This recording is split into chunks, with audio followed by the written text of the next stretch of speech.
মানুষ আর বুড়ো হয় না। ভারতের একজন ধনকুবের আছে, নাম শুনেছেন না? মুকেশ আম্বানি।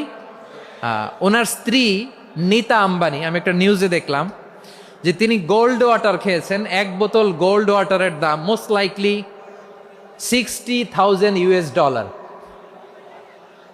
$60,000 এক বোতল গোল্ড ওয়াটার। কেন? এটা খেলে বার্ধক্যের ছাপ নাকি চেহারায় লাগে না। কিন্তু মানুষ যতই বয়স ধরে রাখতে চাক এই দুনিয়ার জামিনে, সে কি তার বয়স লুকাতে পারে? আমার কলিজা টুকরা সিলেট, আওয়াজ করে বলেন, এই দুনিয়ার জীবনে বয়সকে ধরে রাখা যাবে? এই পাশে কোরাইশ, এই পাশে মুসলমানেরা। বিশ্বনবী জালামাই ভাষণ দিলেন, বললেন, কুমু ইলা জান্নাতিন আরদুহাস সামাওয়াতি ওয়াল আরদ উইদ্দাত লিল মুত্তাকিন।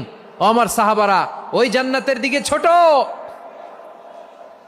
যেই জান্নাত আকাশ জমিন বিস্তৃত। তোমরা দেখতে পাচ্ছ এটা বদরের ময়দান না, এটা আল্লাহর জান্নাত। আওয়াজ করে পড়েন আল্লাহু আকবার। বিশ্বনবী বললেন, ছোট ওই জান্নাতের দিকে, যে জান্নাতের বিস্তৃতি আকাশ জমিন বিস্তৃত।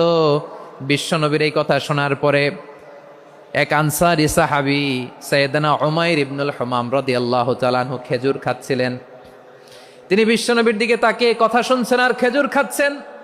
যখন বিশ্বনবী বললেন জান্নাতের দিকে ছোট, যে জান্নাত আকাশ জমিন বিস্তৃত, বিশ্বনবীর কথা শোনা মাত্র সাইয়েদনা উমাইর ইবনুল হুমাম বললেন বাহ বাহ। কি বললেন?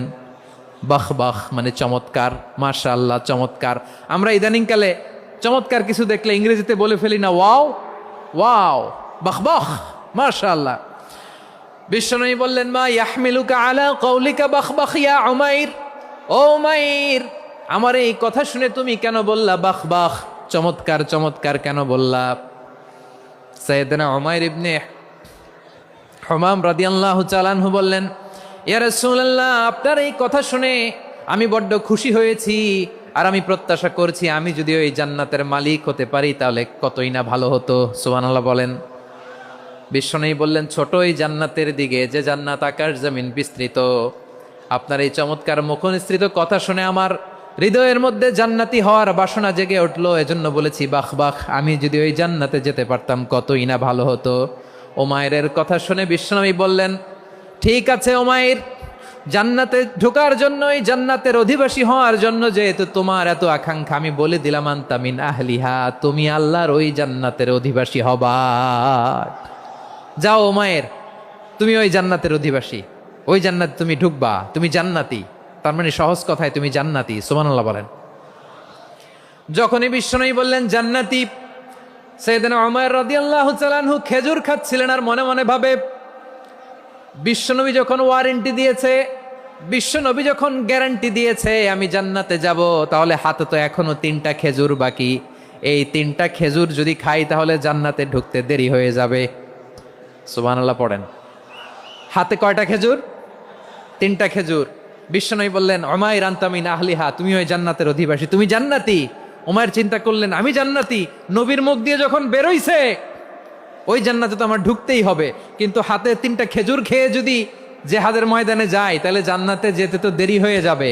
এই চিন্তা আসা মাত্রই খেজুর 3টাকে তিনি ছুঁড়ে মারলেন, তলোয়ার বের করে আল্লাহু আকবার বলে বদরের ময়দানে ঝাঁপিয়ে পড়লেন। আল্লাহর শত্রুদেরকে কচুকাটা করে এক পর্যায়ে শাহাদাতের সুধা পেয়ে নিজেও জান্নাতি হয়ে গেলেন। পড়েন সুবহানাল্লাহ।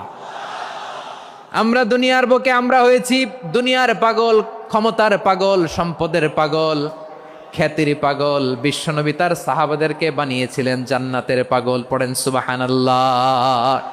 সূরাতুল আহজাবের 45 এবং 46 নম্বর আয়াত আমি তেলাওয়াত করেছি, যেখানে আল্লাহ তাআলা বিশ্বনবীর 5